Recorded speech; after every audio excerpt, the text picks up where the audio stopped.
श्री शिवाय नमस्तुभ्यम। शिवपुराण की कथा सुनने वाले सभी भक्तों का आज की कथा में हार्दिक स्वागत है। भगवान भोलेनाथ और माता पार्वती आपकी समस्त मनोकामनाओं को पूर्ण करें। और आज की कथा में आप सुनेंगे भगवती उमा के कालिका अवतार की कथा।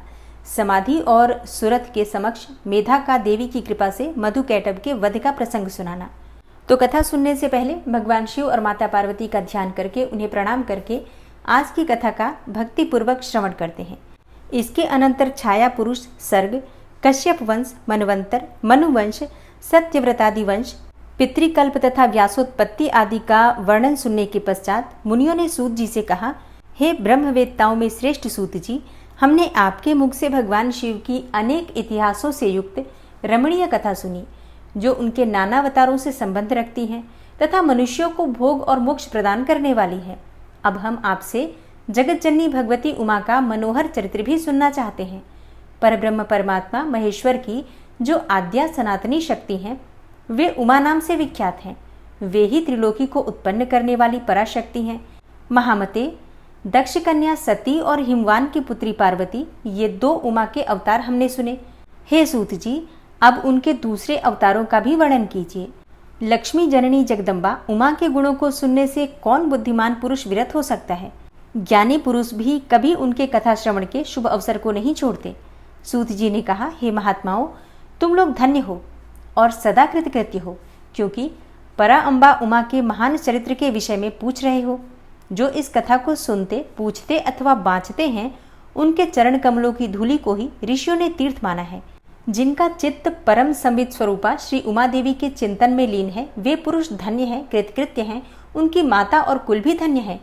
जो समस्त कारणों की भी कारण रूपा देवेश्वरी उमा की स्तुति नहीं करते, वे माया के गुणों से मोहित तथा भाग्यहीन है, इसमें संशय नहीं है। जो करुणा रस की सिंधु स्वरूपा महादेवी का भजन नहीं करते, वे संसार रूपी घोर अंधकूप में पड़ते हैं। जो देवी उमा को छोड़कर दूसरे देवी देवताओं की शरण लेता है, वह मानो गंगा जी को छोड़कर प्यास बुझाने के लिए मरुस्थल के जलाशय के पास जाता है।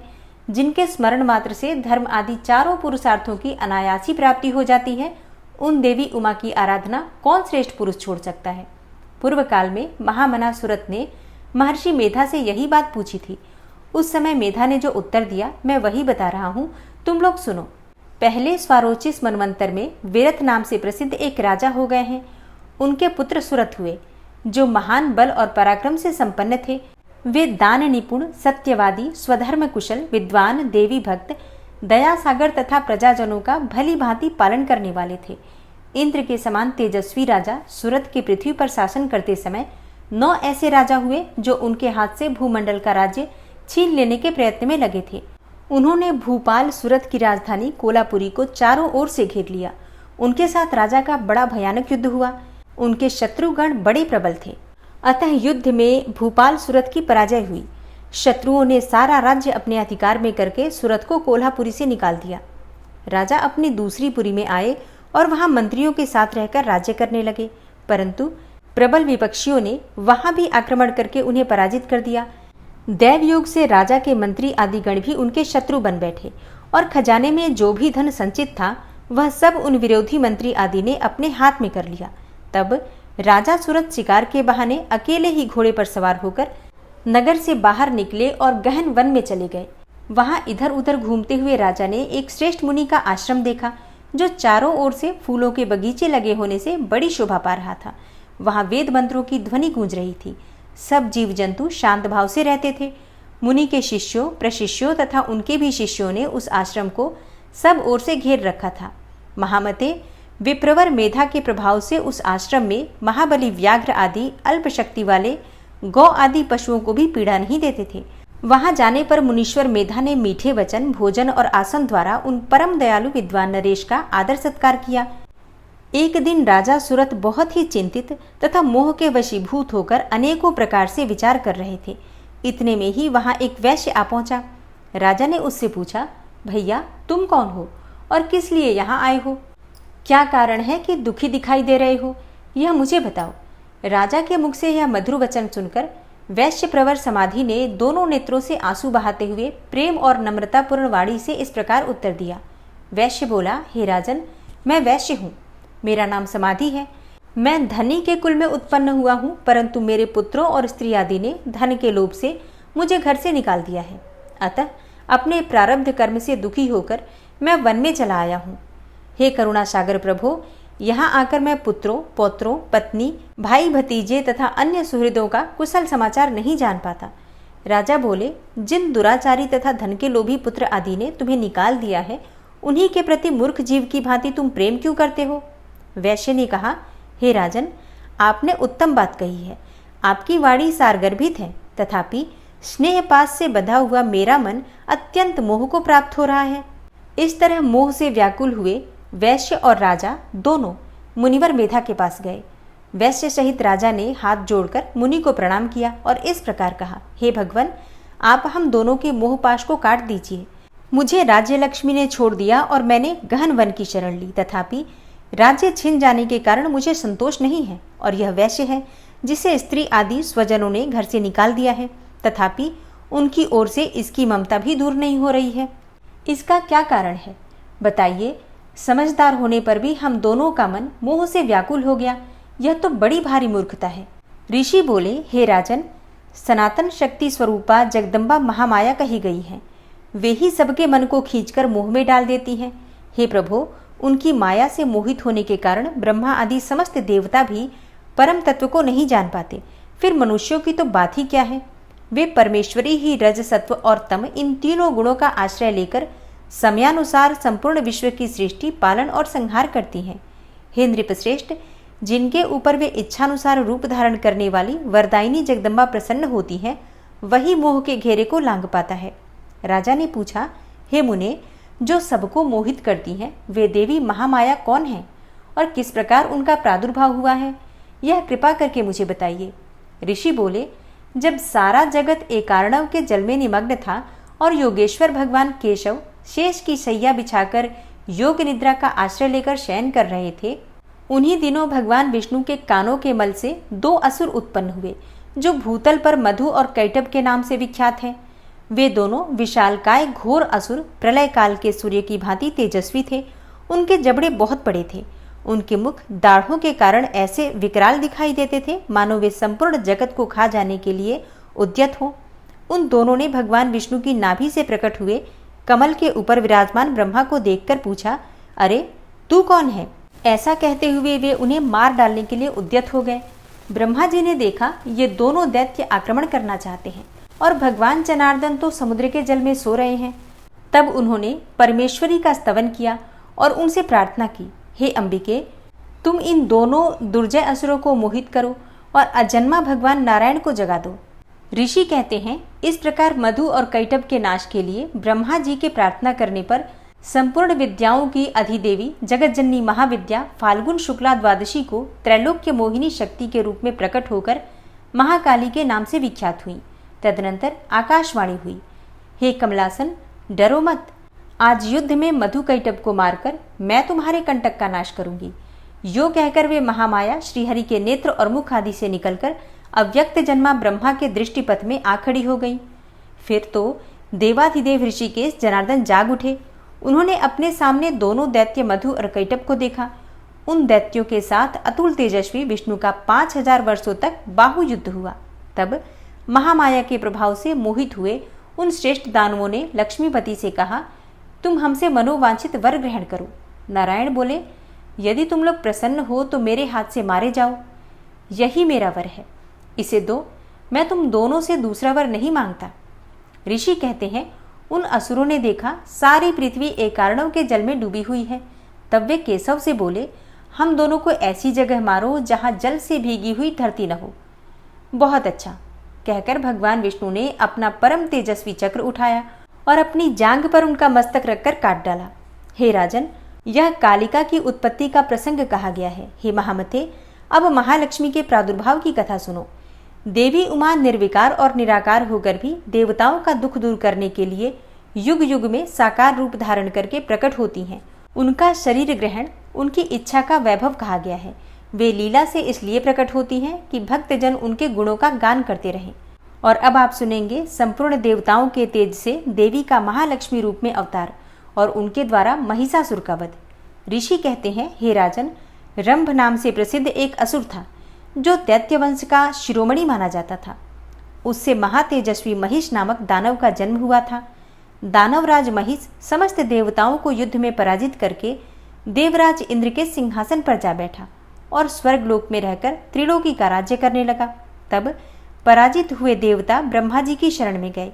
ब्रह्मा जी भी उन सबको साथ लेकर उस स्थान पर गए जहां भगवान शिव और विष्णु विराजमान थे। वहां पहुंचकर सब देवताओं ने शिव और केशव को नमस्कार किया तथा अपना सब वृतांत यथार्थ रूप से ब्यौरेवार कह सुनाया। वे बोले, हे भगवान, दुरात्मा महिषासुर ने हम सबको समरांगण में जीतकर स्वर्गलोक से निकाल दिया है, इसलिए हम इस मर्त्यलोक में भटक रहे हैं और कहीं भी हमें शांति नहीं मिल रही है। उस असुर ने इंद्र आदि देवताओं की कौन कौन सी दुर्दशा नहीं की है। सूर्य, चंद्रमा, वरुण, कुबेर, यम, इंद्र, अग्नि, वायु, गंधर्व, विद्याधर और चारण, इन सबके तथा अन्य लोगों के भी जो कर्तव्य कर्म हैं, उन सबको वह पापात्मा असुर स्वयं ही करता है। उसने दैत्य पक्ष को अभय दान कर दिया है, इसलिए हम सब देवता आपकी शरण में आए हैं। आप दोनों हमारी रक्षा करें और उस असुर के वध का उपाय शीघ्र ही सोचें, क्योंकि आप दोनों ऐसा करने में समर्थ हैं। देवताओं की यह बात सुनकर भगवान शिव और विष्णु ने अत्यंत क्रोध किया। रोष के मारे उनके नेत्र घूमने लगे। तब अत्यंत क्रोध से भरे हुए भगवान शिव और विष्णु के मुख से तथा अन्य देवताओं के शरीर से एक तेज प्रकट हुआ। तेज का वह महान पुंज अत्यंत प्रज्वलित होकर दसों दिशाओं में प्रकाशित हो उठा।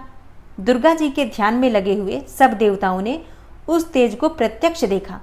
संपूर्ण देवताओं के शरीरों से निकला हुआ वह अत्यंत भीषण तेज एकत्र होकर एक नारी के रूप में परिणत हो गया। वह नारी साक्षात महिषमर्दिनी देवी थी। उनका प्रकाशमान मुख भगवान शिव के तेज से प्रकट हुआ था। भुजाएं विष्णु के तेज से उत्पन्न हुई थी। केश यमराज के तेज से आविर्भूत हुए थे तथा उनके दोनों स्तन चंद्रमा के तेज से प्रकट हुए थे। कटी भाग इंद्र के तेज से तथा जंघा और उरु वरुण के तेज से पैदा हुए थे। पृथ्वी के तेज से नितंब का और ब्रह्मा जी के तेज से दोनों चरणों का आविर्भाव हुआ था। पैरों की उंगलियां सूर्य के तेज से और हाथ की उंगलियां वसुओं के तेज से उत्पन्न हुई थी। नासिका कुबेर के, दांत प्रजापति के, तीनों नेत्र अग्नि के, दोनों भौहें साध्यगण के, दोनों कान वायु के तथा अन्य देवताओं के तेज से प्रकट हुए थे। इस प्रकार देवताओं के तेज से प्रकट हुई कमलालया लक्ष्मी ही वह परमेश्वरी थी।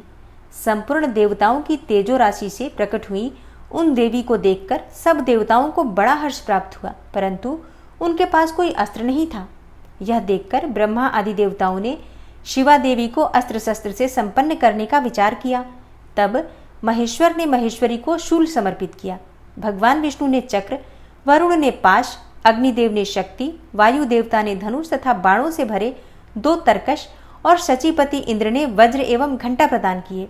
यमराज ने कालदंड, प्रजापति ने अक्षमाला, ब्रह्मा ने कमंडलू एवं सूर्यदेव ने समस्त रोमकूपों में अपनी किरणें अर्पित की। काल ने उन्हें चमकती हुई ढाल और तलवार दी। क्षीर सागर ने सुंदर हार तथा कभी पुराने न होने वाले 2 दिव्य वस्त्र भेंट किए। साथ ही उन्होंने दिव्य चूड़ामणि, 2 कुंडल, बहुत से कड़े, अर्धचंद्र, केयूर, मनोहर नुपुर, गले की हंसुली और सब अंगुलियों में पहनने के लिए रत्नों की बनी हुई अंगूठियां भी दी। विश्वकर्मा ने उन्हें मनोहर फरसा भेंट किया।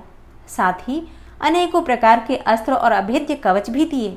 समुद्र ने सदा सुरम्य एवं सरस रहने वाली माला दी और एक कमल का फूल भेंट किया। हिमवान ने सवारी के लिए सिंह तथा आभूषण के लिए नाना प्रकार के रत्न दिए।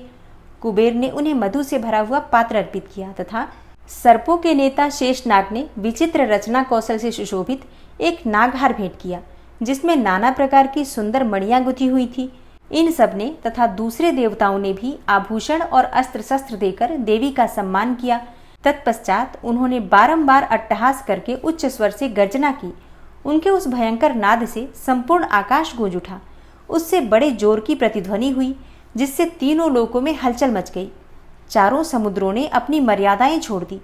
पृथ्वी डोलने लगी। उस समय महिषासुर से पीड़ित हुए देवताओं ने देवी की जय जयकार की।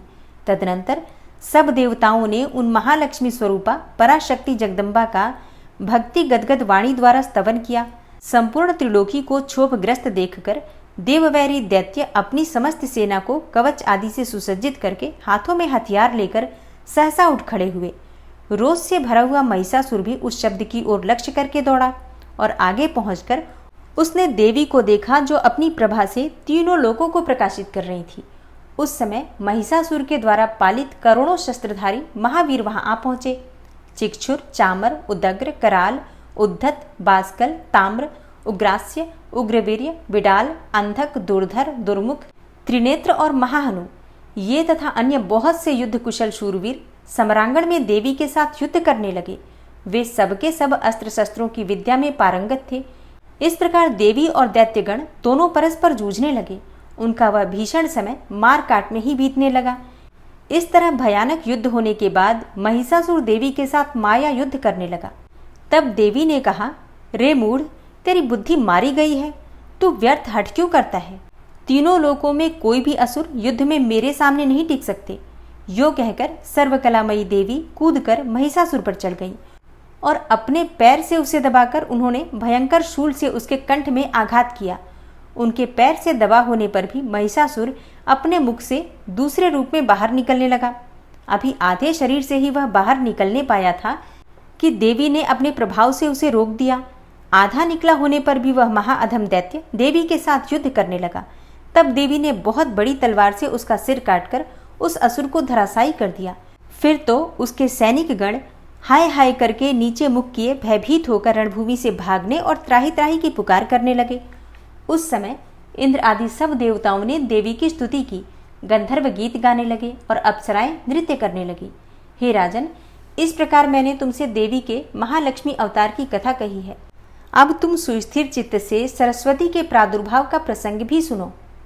अब आप सुनेंगे देवी उमा के शरीर से सरस्वती का आविर्भाव, उनके रूप की प्रशंसा सुनकर शुंभ का उनके पास दूत भेजना, दूत के निराश होने पर शुंभ का क्रमशः धूम्रलोचन, चंडमुंड तथा रक्त बीज को भेजना और देवी के द्वारा उन सबका मारा जाना।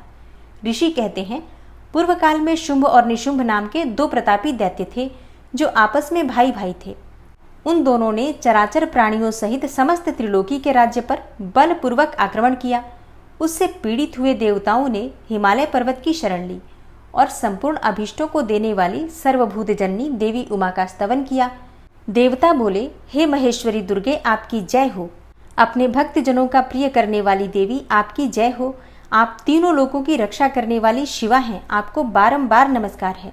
आप ही मोक्ष प्रदान करने वाली परा अम्बा हैं, आपको बारंबार नमस्कार है। आप समस्त संसार की उत्पत्ति, स्थिति और संहार करने वाली हैं, आपको नमस्कार है। कालिका और तारा रूप धारण करने वाली देवी, आपको नमस्कार है। छिन्नमस्ता आपका ही स्वरूप है, आप ही श्री विद्या हैं, आपको नमस्कार है। हे भुवनेश्वरी, आपको नमस्कार है। भैरव रूपिणी, आपको नमस्कार है। आप ही बगलामुखी और धूमावती हैं, आपको बारंबार नमस्कार है। आप ही त्रिपुर सुंदरी और मातंगी हैं, आपको बारंबार नमस्कार है। अजिता, विजया, जया, मंगला और विलासिनी, ये सभी आपके ही विभिन्न रूपों की संज्ञाएं हैं। इन सभी रूपों में आपको नमस्कार है। दोग्ध्री अर्थात माता अथवा कामधेनु रूप में आपको नमस्कार है। घोर आकार धारण करने वाली आपको नमस्कार है। अपराजिता रूप में आपको प्रणाम है। नित्या महादेवी के रूप में आपको बारंबार नमस्कार है। आप ही शरणागतों का पालन करने वाली रुद्राणी हैं, आपको बारंबार नमस्कार है। वेदांत के द्वारा आपके ही स्वरूप का बोध होता है, आपको नमस्कार है। आप परमात्मा हैं, आपको मेरा प्रणाम है। अनंत कोटि ब्रह्मांडों का संचालन करने वाली आप जगदम्बा को बारंबार नमस्कार है। देवताओं के इस प्रकार स्तुति करने पर वरदायिनी एवं कल्याण रूपिणी गौरी देवी बहुत प्रसन्न हुई। उन्होंने समस्त देवताओं से पूछा, आप लोग यहाँ किसकी स्तुति करते हैं? तब उन्हीं गौरी के शरीर से एक कुमारी प्रकट हुई। वह सब देवताओं के देखते देखते शिव शक्ति से आदरपूर्वक बोली, माँ, ये समस्त स्वर्गवासी देवता निशुंभ और शुंभ नामक प्रबल दैत्यों से अत्यंत पीड़ित होकर अपनी रक्षा के लिए मेरी स्तुति करते हैं। पार्वती के शरीर कोश से वह कुमारी निकली थी, इसलिए कौशिकी नाम से प्रसिद्ध हुई। कौशिकी ही साक्षात शुंभासुर का नाश करने वाली सरस्वती हैं। उन्हीं को उग्रतारा और महोग्रतारा भी कहा गया है। माता के शरीर से स्वतः प्रकट होने के कारण वे इस भूतल पर मातंगी भी कहलाती हैं। उन्होंने समस्त देवताओं से कहा, तुम लोग निर्भय रहो, मैं स्वतंत्र हूँ, अतः किसी का सहारा लिए बिना ही तुम्हारा कार्य सिद्ध कर दूंगी। ऐसा कहकर वे देवी तत्काल वहां अदृश्य हो गई। एक दिन शुंभ और निशुंभ के सेवक चंड और मुंड ने देवी को देखा। उनका मनोहर रूप नेत्रों को सुख प्रदान करने वाला था। उसे देखते ही मोहित होकर वे शुद्ध बुद्ध खोकर पृथ्वी पर गिर पड़े।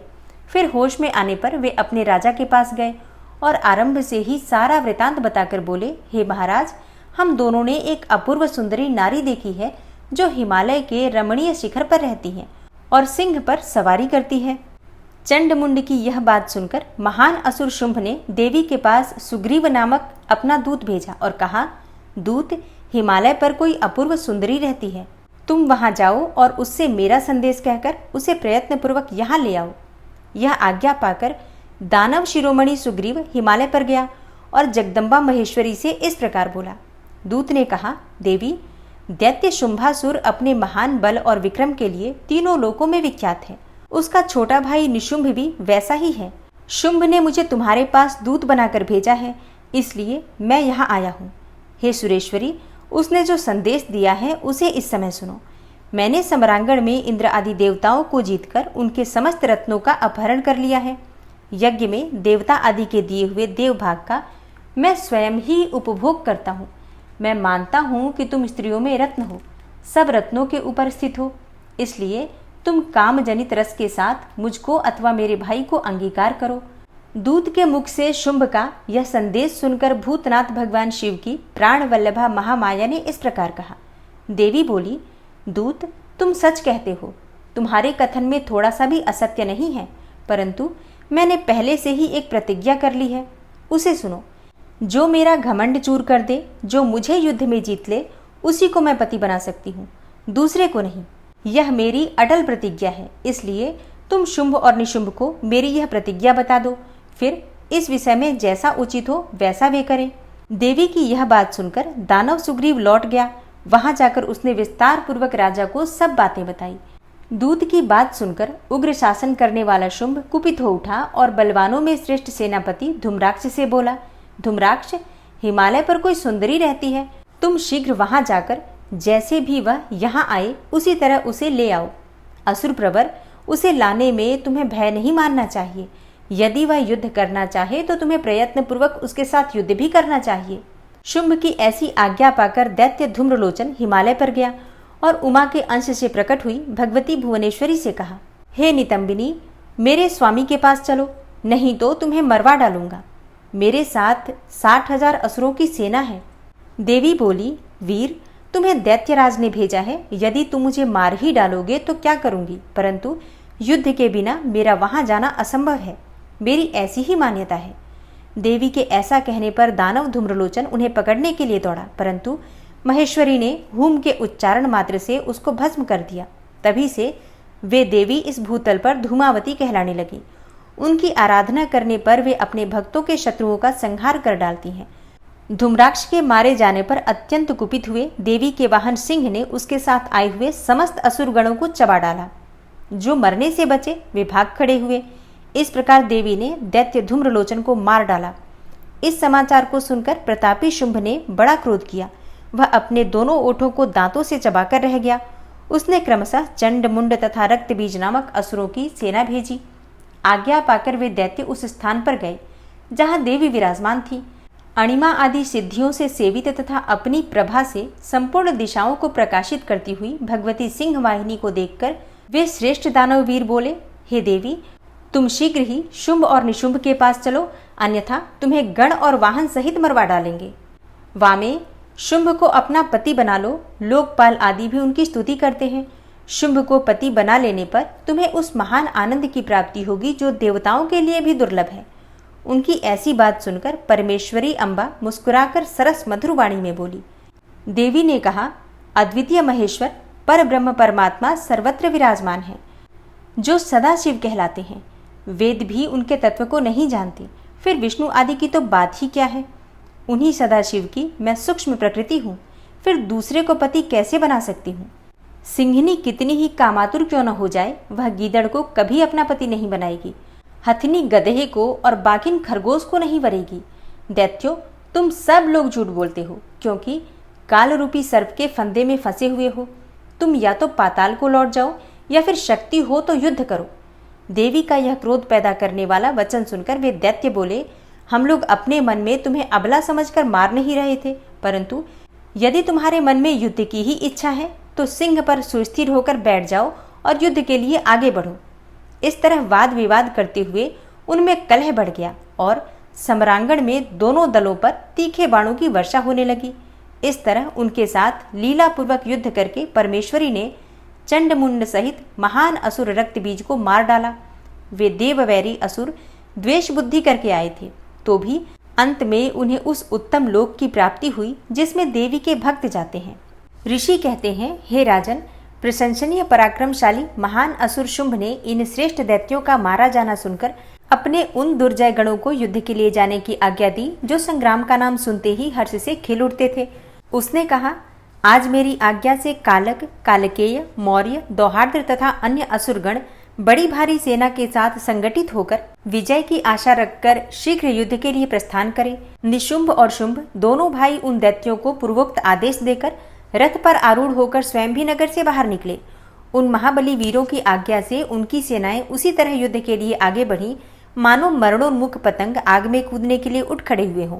उस समय असुर राज ने युद्ध स्थल में मृदंग, मर्दन, भेरी, डिंडिम, झांझ और ढोल आदि बाजे बजवाए।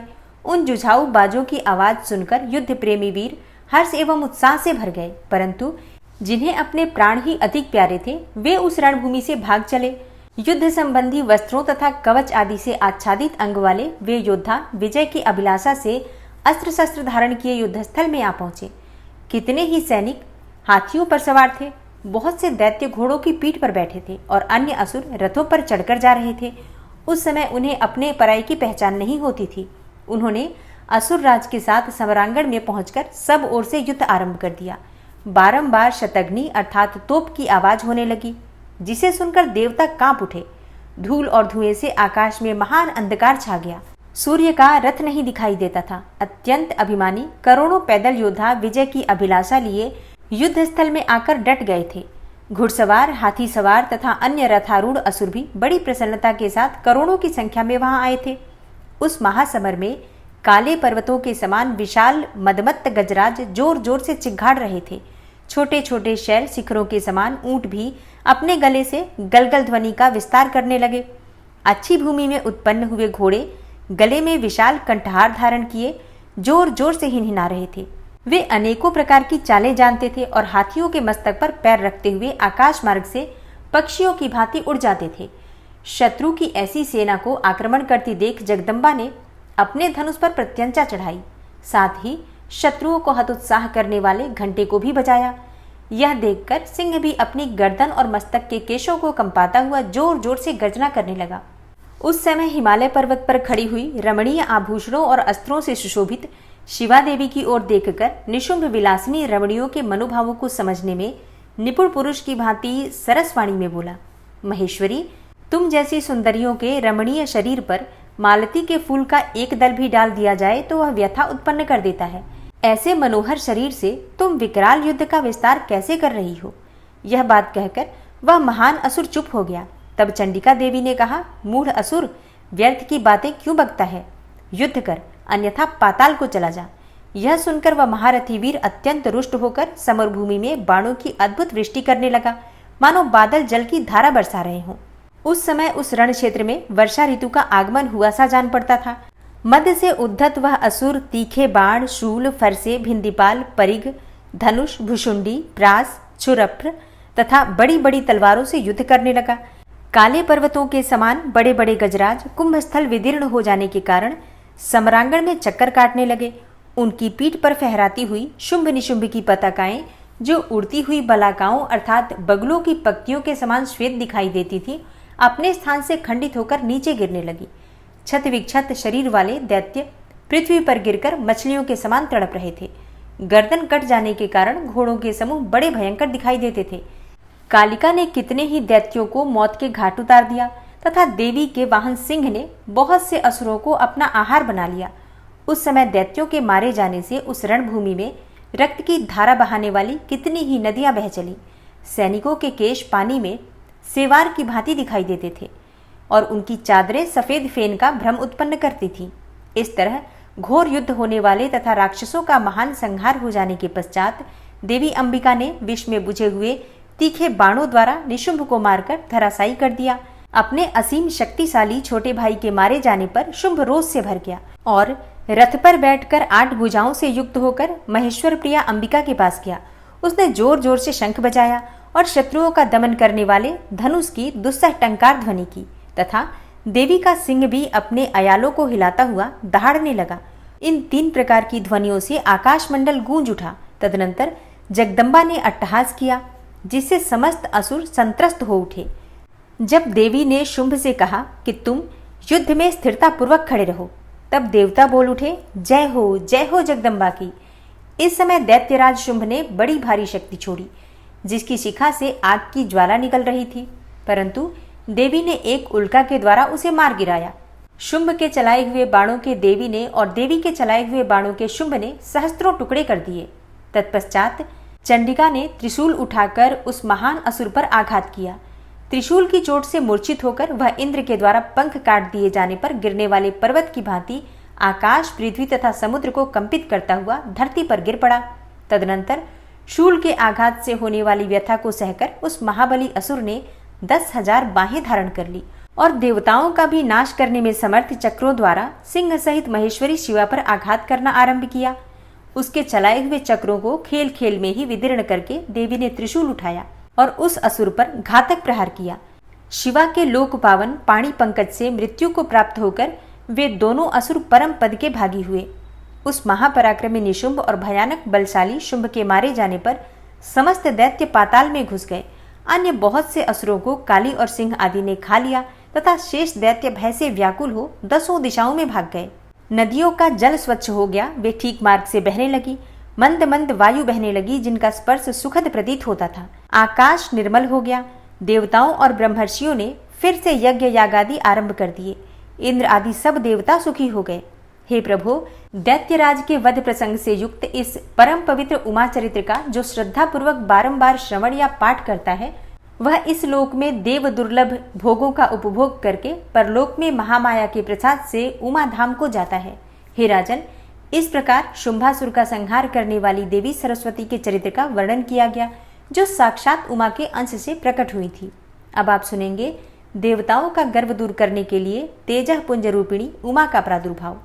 मुनियों ने कहा, संपूर्ण पदार्थों के पूर्ण ज्ञाता सूत जी भुवनेश्वरी उमा के, जिनसे सरस्वती प्रकट हुई थी, अवतार का पुनः वर्णन कीजिए।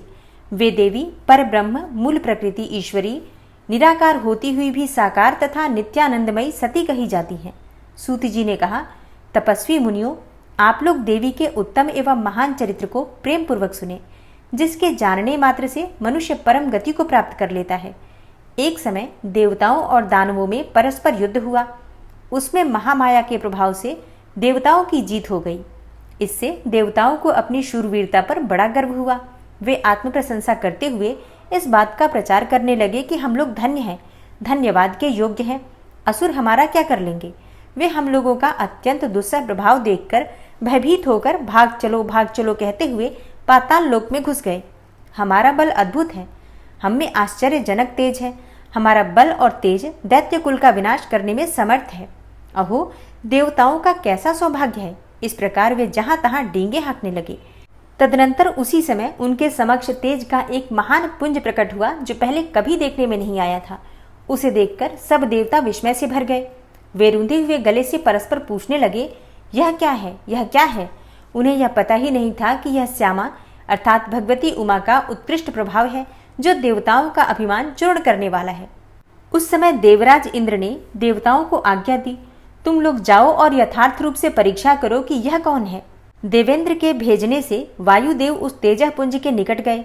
तब उस तेजो राशि ने उन्हें संबोधित करके पूछा, अजी तुम कौन हो? उस महान तेज के इस प्रकार पूछने पर वायु देवता अभिमान पूर्वक बोले, मैं वायु हूँ, संपूर्ण जगत का प्राण हूँ। मुझ सर्वाधार परमेश्वर में ही यह स्थावर जंगम रूप सारा जगत ओतप्रोत है। मैं ही समस्त विश्व का संचालन करता हूँ। तब उस महातेज ने कहा, वायु, यदि तुम जगत के संचालन में समर्थ हो तो यह तृण रखा हुआ है, इसे अपनी इच्छा के अनुसार चलाओ तो सही। तब वायु देवता ने सभी उपाय करके अपनी सारी शक्ति लगा दी, परंतु वह तिनका अपने स्थान से तिल भर भी न हटा। इससे वायुदेव लज्जित हो उठे। वे चुप होकर इंद्र की सभा में लौट गए और अपनी पराजय के साथ वहां का सारा वृतांत उन्होंने सुनाया। वे बोले, हे देवेंद्र, हम सब लोग झूठे ही अपने में सर्वेश्वर होने का अभिमान रखते हैं, क्योंकि किसी छोटी सी वस्तु का भी हम कुछ नहीं कर सकते। तब इंद्र ने बारी बारी से समस्त देवताओं को भेजा। जब वे उसे जानने में समर्थ न हो सके तब इंद्र स्वयं गए। इंद्र को आते देखकर वह अत्यंत दुस्सह तेज तत्काल अदृश्य हो गया। इससे इंद्र बड़े विस्मित हुए और मन ही मन बोले, जिसका ऐसा चरित्र है मैं उसी सर्वेश्वर की शरण लेता हूँ। सहस्त्र नेत्रधारी इंद्र बारंबार इसी भाव का चिंतन करने लगे। इसी समय निश्चल करुणामय शरीर धारण करने वाली सच्चिदानंद स्वरूपिणी शिवप्रिया उमा उन देवताओं पर दया करने और उनका गर्व हरने के लिए चैत्र शुक्ला नवमी को दोपहर में वहां प्रकट हुई। वे उस तेजह पुंज के बीच में विराज रही थी, अपनी कांति से दशों दिशाओं को प्रकाशित कर रही थी और समस्त देवताओं को सुस्पष्ट रूप से यह जता रही थी कि मैं साक्षात पर ब्रह्म परमात्मा ही हूँ। वे 4 हाथों में क्रमशः वर, पाश, अंकुश और अभय धारण किए थी। श्रुतियां साकार होकर उनकी सेवा करती थी। वे बड़ी रमणीय दिखती थी तथा अपने नूतन यौवन पर उन्हें गर्व था। वे लाल रंग की साड़ी पहने हुए थी। लाल फूलों की माला तथा लाल चंदन से उनका श्रृंगार किया गया था। वे कोटि कोटि कंदर्पों के समान मनोहारिणी तथा करोड़ों चंद्रमाओं के समान चटकीली चांदनी से सुशोभित थी। सबकी अंतर्यामिनी, समस्त भूतों की साक्षिणी तथा पर ब्रह्म स्वरूपिणी उन महामाया ने इस प्रकार कहा। उमा बोली, मैं ही परब्रह्म, परम ज्योति, प्रणव रूपिणी तथा युगल रूप धारिणी हूँ। मैं ही सब कुछ हूँ। मुझसे भिन्न कोई पदार्थ नहीं है। मैं निराकार होकर भी साकार हूँ, सर्व तत्व स्वरूपिणी हूँ। मेरे गुण अतर्क्य हैं। मैं नित्य स्वरूपा तथा कार्य कारण रूपिणी हूँ। मैं ही कभी प्राणवल्लभा का आकार धारण करती हूँ और कभी प्राणवल्लभ पुरुष का। कभी स्त्री और पुरुष दोनों रूपों में एक साथ प्रकट होती हूँ। यही मेरा अर्धनारीश्वर रूप है। मैं सर्वरूपिणी ईश्वरी हूँ। मैं ही सृष्टिकर्ता ब्रह्मा हूँ। मैं ही जगत पालक विष्णु हूँ तथा मैं ही संहारकर्ता रुद्र हूँ। संपूर्ण विश्व को मोह में डालने वाली महामाया मैं ही हूँ। काली, लक्ष्मी और सरस्वती आदि संपूर्ण शक्तियाँ तथा ये सकल कलाएं मेरे अंश से ही प्रकट हुई हैं। मेरे ही प्रभाव से तुम लोगों ने संपूर्ण दैत्यों पर विजय पाई है। मुझे सर्व विजयिनी को न जानकर तुम लोग व्यर्थ ही अपने को सर्वेश्वर मान रहे हो। जैसे इंद्रजाल करने वाला सूत्रधार कठपुतली को नचाता है, उसी प्रकार मैं ईश्वरी ही समस्त प्राणियों को नचाती हूँ। मेरे भय से हवा चलती है। मेरे भय से ही अग्निदेव सबको जलाते हैं तथा मेरा भय मानकर ही लोकपालगण निरंतर अपने अपने कर्मों में लगे रहते हैं। मैं सर्वथा स्वतंत्र हूँ और अपनी लीला से ही कभी देव समुदाय को विजयी बनाती हूँ तो कभी दैत्यों को। माया से परे जिस अविनाशी परात्पर धाम का श्रुतियां वर्णन करती हैं वह मेरा ही रूप है। सगुण और निर्गुण ये मेरे 2 प्रकार के रूप माने गए हैं। इनमें से प्रथम तो माया युक्त है और दूसरा माया रहित। देवताओं, ऐसा जानकर गर्व छोड़ो और मुझ सनातनी प्रकृति की प्रेम पूर्वक आराधना करो। देवी का यह करुणा युक्त वचन सुनकर देवता भक्ति भाव से मस्तक झुकाकर उन परमेश्वरी की स्तुति करने लगे। हे जगदीश्वरी, क्षमा करो। हे परमेश्वरी, प्रसन्न हो। हे माता, ऐसी कृपा करो जिससे फिर कभी हमें गर्व न हो। तब से सब देवता गर्व छोड़कर एकाग्र चित्त होकर पूर्ववत विधि पूर्वक उमा देवी की आराधना करने लगे। ब्राह्मणों, इस प्रकार मैंने तुमसे उमा के प्रादुर्भाव का वर्णन किया है, जिसके श्रवण मात्र से परम पद की प्राप्ति होती है। और अब आप सुनेंगे देवी के द्वारा दुर्गमासुर का वध तथा उनके दुर्गा, सताक्षी, शाकंभरी और भ्रामरी आदि नाम पड़ने का कारण। मुनियों ने कहा, हे महाप्राज्ञ सूत जी, हम सब लोग प्रतिदिन दुर्गा जी का चरित्र सुनना चाहते हैं। अतः आप और किसी अद्भुत लीला तत्व का हमारे समक्ष वर्णन कीजिए।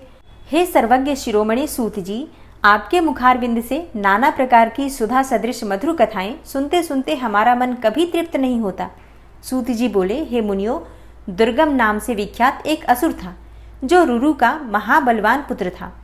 उसने ब्रह्मा जी के वरदान से 4 वेदों को अपने हाथ में कर लिया था तथा देवताओं के लिए अजेय बल पाकर उसने भूतल पर बहुत से ऐसे उत्पात किए जिन्हें सुनकर देवलोक में देवता भी कंपित हो उठे। वेदों के अदृश्य हो जाने पर सारी वैदिक क्रिया नष्ट हो चली। उस समय ब्राह्मण और देवता भी दुराचारी हो गए। न कहीं दान होता था, न अत्यंत उग्र तप किया जाता था, न यज्ञ होता था और न होम ही किया जाता था। इसका परिणाम ये हुआ कि पृथ्वी पर 100 वर्षों तक के लिए वर्षा बंद हो गई। तीनों लोकों में हाहाकार मच गया। सब लोग दुखी हो गए। सबको भूख प्यास का महान कष्ट सताने लगा। कुआं, बावड़ी, सरोवर, सरिताएं और समुद्र भी जल से रहित हो गए। समस्त वृक्ष और लताएं भी सूख गईं। इससे समस्त प्रजाओं के चित्त में बड़ी दीनता आ गई। उनके महान दुख को देखकर सब देवता महेश्वरी योग माया की शरण में गए। देवताओं ने कहा, हे महामाये, अपनी सारी प्रजा की रक्षा करो, रक्षा करो। अपने क्रोध को रोको, अन्यथा सब लोग निश्चय ही नष्ट हो जाएंगे। हे कृपा सिंधो, हे दीनबंधो, जैसे शुंभ नामक दैत्य, महाबली निशुंभ, धूम्राक्ष, चंड, मुंड, महान शक्तिशाली रक्त बीज, मधु, कैठब तथा महिषासुर का तुमने वध किया था, उसी प्रकार इस दुर्गमासुर का शीघ्र ही संहार करो। बालकों से पग पग पर अपराध बनता ही रहता है। केवल माता के सिवा संसार में दूसरा कौन है जो इस अपराध को सहन करता हो। देवताओं और ब्राह्मणों पर जब जब दुख आता है तब तब शीघ्र ही अवतार लेकर तुम सब लोगों को सुखी बनाती हो।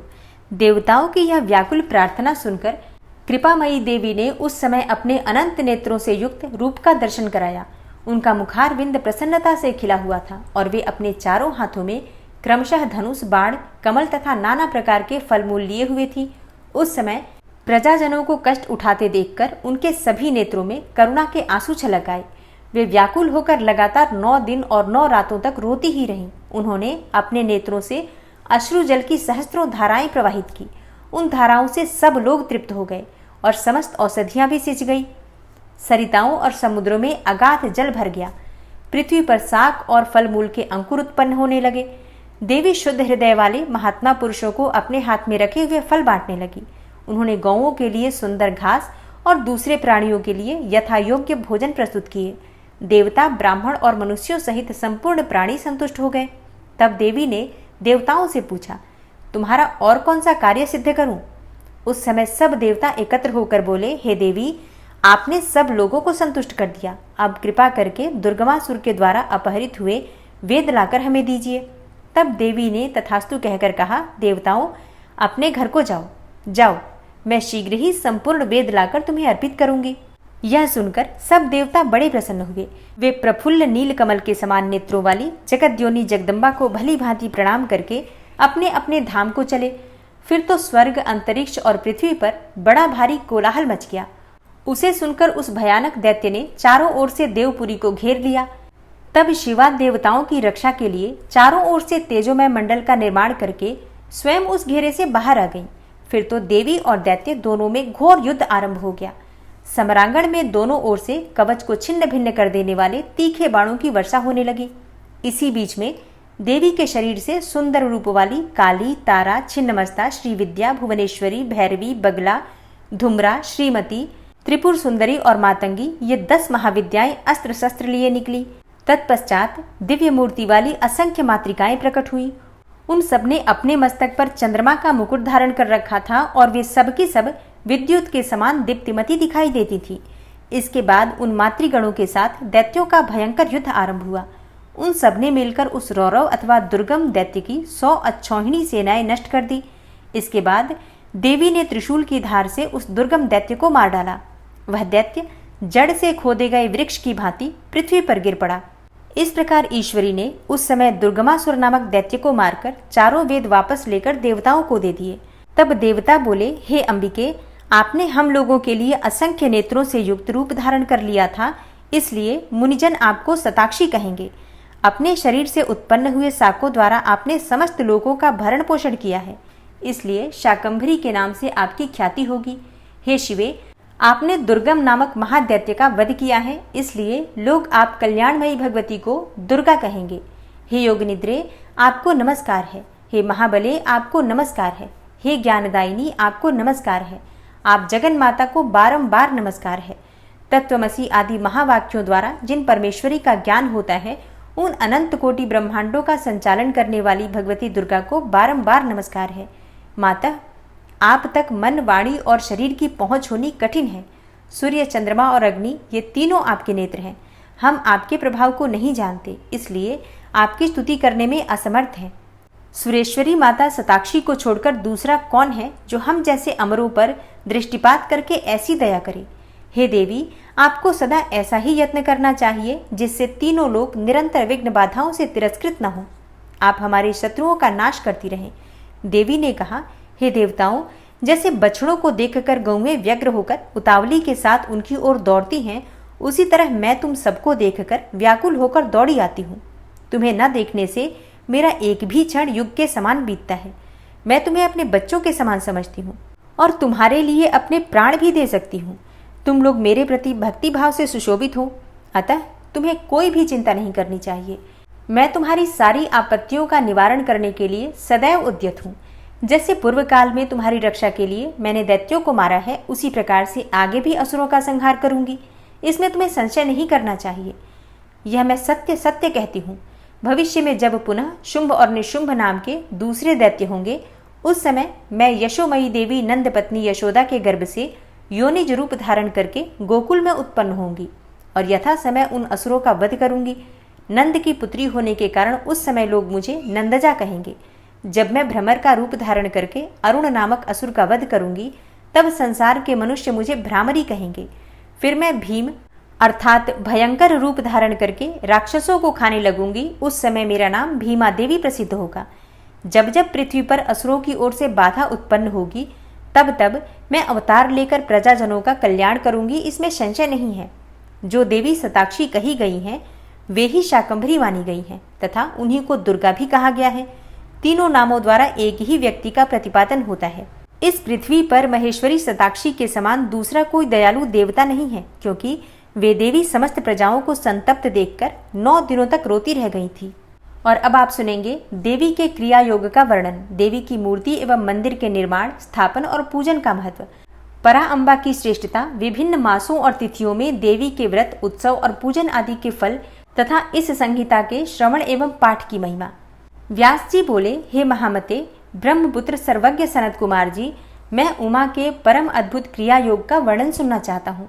उस क्रिया योग का लक्षण क्या है, उसका अनुष्ठान करने पर किस फल की प्राप्ति होती है तथा जो परा अम्बा उमा को अधिक प्रिय है वह क्रिया योग क्या है, ये सब बातें मुझे बताइए। सनत कुमार जी ने कहा, हे महाबुद्धिमान द्वैपायन, तुम जिस रहस्य की बात पूछ रहे हो वह सब मैं तुम्हें बताता हूँ। ध्यान देकर सुनो। ज्ञान योग, क्रिया योग, भक्ति योग, ये श्री माता की उपासना के 3 मार्ग कहे गए हैं, जो भोग और मोक्ष देने वाले हैं। चित्त का जो आत्मा के साथ संयोग होता है उसका नाम ज्ञान योग है। उसका बाह्य वस्तुओं के साथ जो संयोग होता है उसे क्रिया योग कहा जाता है। देवी के साथ आत्मा की एकता की भावना को भक्ति योग माना गया है। तीनों योगों में जो क्रिया योग है उसका प्रतिपादन किया जाता है। कर्म से भक्ति उत्पन्न होती है, भक्ति से ज्ञान उत्पन्न होता है और ज्ञान से मुक्ति होती है, ऐसा शास्त्रों में निश्चय किया गया है। हे मुनिश्रेष्ठ, मोक्ष का प्रधान कारण योग है, परंतु योग के ध्येय का उत्तम साधन क्रिया योग है। प्रकृति को माया जाने और सनातन ब्रह्म को मायावी तथा माया का स्वामी समझे। उन दोनों के स्वरूप को एक दूसरे से अभिन्न जानकर मनुष्य संसार बंधन से मुक्त हो जाता है। हे काली नंदन, जो मनुष्य देवी के लिए पत्थर, लकड़ी अथवा मिट्टी का मंदिर बनवाता है, उसके पुण्य फल का वर्णन सुनो। प्रतिदिन योग के द्वारा आराधना करने वाले को जिस महान फल की प्राप्ति होती है, वह सारा फल उस पुरुष को मिल जाता है जो देवी के लिए मंदिर बनवाता है। श्री माता का मंदिर बनवाने वाला धर्मात्मा पुरुष अपने पहले बीती हुई तथा आगे आने वाली हजार हजार पीढ़ियों का उद्धार कर देता है। करोड़ों जन्मों में किए हुए थोड़े या बहुत जो पाप शेष रहते हैं, वे श्री माता के मंदिर का निर्माण आरंभ करते ही क्षण भर में नष्ट हो जाते हैं। जैसे नदियों में गंगा, संपूर्ण नदों में शोणभद्र, क्षमा में पृथ्वी, गहराई में समुद्र और समस्त ग्रहों में सूर्यदेव का विशिष्ट स्थान है, उसी प्रकार समस्त देवताओं में श्री परा अम्बा श्रेष्ठ मानी गई हैं। वे समस्त देवताओं में मुख्य हैं। जो उनके लिए मंदिर बनवाता है वह जन्म जन्म में प्रतिष्ठा पाता है। काशी, कुरुक्षेत्र, प्रयाग, पुष्कर, गंगा सागर तट, नैमिषारण्य, अमरकंटक पर्वत, परम पुण्यमय श्री पर्वत, ज्ञान पर्वत, गोकर्ण, मथुरा, अयोध्या और द्वारका इत्यादि पुण्य प्रदेशों में अथवा जिस किसी भी स्थान में माता का मंदिर बनवाने वाला मनुष्य संसार बंधन से मुक्त हो जाता है। मंदिर में ईंटों का जोड़ जब तक या जितने वर्ष तक रहता है, उतने हजार वर्षों तक वह पुरुष मणिद्वीप में प्रतिष्ठित होता है। जो समस्त शुभ लक्षणों से संपन्न उमा की प्रतिमा बनवाता है, वह निर्भय होकर अवश्य उनके परम धाम में जाता है। शुभ ऋतु, शुभ ग्रह और शुभ नक्षत्र में देवी की मूर्ति की स्थापना करके योग माया के प्रसाद से मनुष्य कृतकृत्य हो जाता है। कल्प के आरंभ से लेकर अंत तक कुल में जितनी भी पीढ़ियां बीत गई हैं और जितनी भी आने वाली हैं, उन सबको मनुष्य सुंदर देवी मूर्ति की स्थापना करके तार देता है। जो केवल जगतयोनि परा अम्बा की शरण लेते हैं उन्हें मनुष्य नहीं मानना चाहिए। वे साक्षात देवी के गण हैं। जो चलते फिरते सोते जागते अथवा खड़े होते समय उमा इस 2 अक्षर के नाम का उच्चारण करते हैं वे शिवा के ही गण हैं। जो नित्य नैमित्तिक कर्म में पुष्प धूप और दीपों द्वारा देवी परा शिवा का पूजन करते हैं वे शिवा के धाम में जाते हैं। जो प्रतिदिन गोबर या मिट्टी से देवी के मंदिर को लीपते हैं अथवा उसमें झाड़ू देते हैं वे भी उमा के धाम में जाते हैं। जिन्होंने देवी के परम उत्तम एवं रमणीय मंदिर का निर्माण कराया है उनके कुल के लोगों को माता उमा सदा आशीर्वाद देती हैं। वे कहती हैं, ये लोग मेरे हैं, अतः मुझ में प्रेम के भागी बने रहकर 100 वर्षों तक जिए और इन पर कभी कोई आपत्ति ना आए। इस प्रकार श्री माता रात दिन आशीर्वाद देती हैं। जिसने महादेवी उमा की शुभ मूर्ति का निर्माण कराया है उसके कुल के 10,000 पीढ़ियों तक के लोग मणिद्वीप में सम्मान पूर्वक रहते हैं। महामाया की मूर्ति को स्थापित करके उसकी भली भांति पूजा करने के पश्चात साधक जिस जिस मनोरथ के लिए प्रार्थना करता है उसको अवश्य प्राप्त कर लेता है। जो श्री माता की स्थापित की हुई उत्तम मूर्ति को मधु मिश्रित घी से नहलाता है उसके पुण्य फल की गणना कौन कर सकता है। मधु मिश्रित घी अर्थात घी में शहद मिलाकर माँ की मूर्ति का अभिषेक करना, चंदन, अगरू, कपूर, जटामासी तथा नागरमोथा आदि से युक्त जल तथा एक रंग की गऊओं के दूध से परमेश्वरी को नहलाएं अर्थात उनका अभिषेक करें। तत्पश्चात अष्टादशांग धूप के द्वारा अग्नि में उत्तम आहुति दें तथा घृत और कर्पूर सहित बत्तियों द्वारा देवी की आरती उतारें। कृष्ण पक्ष की अष्टमी, नवमी, अमावस्या में अथवा शुक्ल पक्ष की पंचमी और दशमी तिथियों में गंध पुष्प आदि उपचारों द्वारा जगदम्बा की विशेष पूजा करनी चाहिए। रात्रि सूक्त, श्री सूक्त अथवा देवी सूक्त को पढ़ते या मूल मंत्र का जप करते हुए देवी की आराधना करनी चाहिए। विष्णु कांता और तुलसी को छोड़कर शेष सभी पुष्प देवी के लिए प्रीतिकारक जानने चाहिए। कमल का पुष्प उनके लिए विशेष प्रीतिकारक होता है।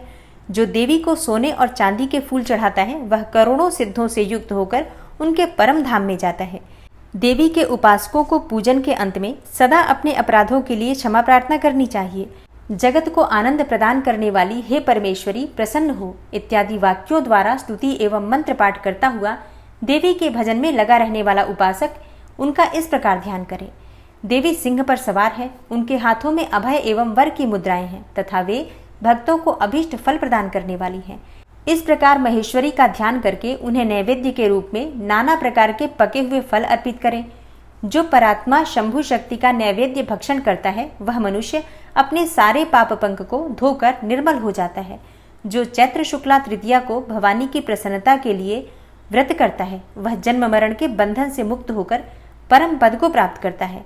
अच्छा, चैत्र शुक्ला तृतीया मतलब नवरात्रि में जो चैत्र मास की नवरात्रि में तृतीया तिथि आती है उस दिन भवानी की प्रसन्नता के लिए व्रत करना चाहिए। अगर हम व्रत करते हैं तो जन्म मरण के चक्र से, जन्म मरण के बंधन से मुक्ति मिल जाती है और परम पद की प्राप्ति होती है। विद्वान पुरुष इस तृतीया को दोलोत्सव करे, उसमें शंकर सहित जगदम्बा उमा की पूजा करे। फूल, कुमकुम, वस्त्र, कपूर, अगरू, चंदन, धूप, दीप, नैवेद्य, पुष्पहार तथा अन्य गंध द्रव्यों द्वारा शिव सहित सर्व कल्याणकारिणी महामाई महेश्वरी श्री गौरी देवी का पूजन करके उन्हें झूले में झुलाए। जो प्रतिवर्ष नियम पूर्वक उक्त तिथि को देवी का व्रत और दोलोत्सव करता है उसे शिवा देवी संपूर्ण अभिष्ट प्रदान करती हैं। अच्छा, इस अध्याय में सारी जो विशेष तिथियां होती हैं माँ दुर्गा के पूजा की, उन तिथियों के बारे में वर्णन किया गया है। तो आप चाहें तो कॉपी पेन लेकर रखें, नोट कर सकते हैं सभी तिथियों को और समय समय पर उनकी पूजा आराधना जो भी उपाय इसमें बताया गया है वो आप कर सकते हैं। सनत कुमार जी आगे कहते हैं, वैशाख मास के शुक्ल पक्ष में जो अक्षय तृतीया तिथि आती है उसमें आलस्य रहित होकर जो जगदम्बा का व्रत करता है तथा बेला, मालती, चंपा, जपा अर्थात उड़हुल, बंदूक अर्थात दोपहरिया और कमल के फूलों से शंकर सहित गौरी देवी जी की पूजा करता है वह करोड़ों जन्मों में किए गए मानसिक, वाचिक और शारीरिक पापों का नाश करके धर्म, अर्थ, काम और मोक्ष इन चारों पुरुषार्थों को अक्षय रूप में प्राप्त कर लेता है। ज्येष्ठ शुक्ला तृतीया को व्रत करके जो अत्यंत प्रसन्नता के साथ महेश्वरी का पूजन करता है उसके लिए कुछ भी असाध्य नहीं होता।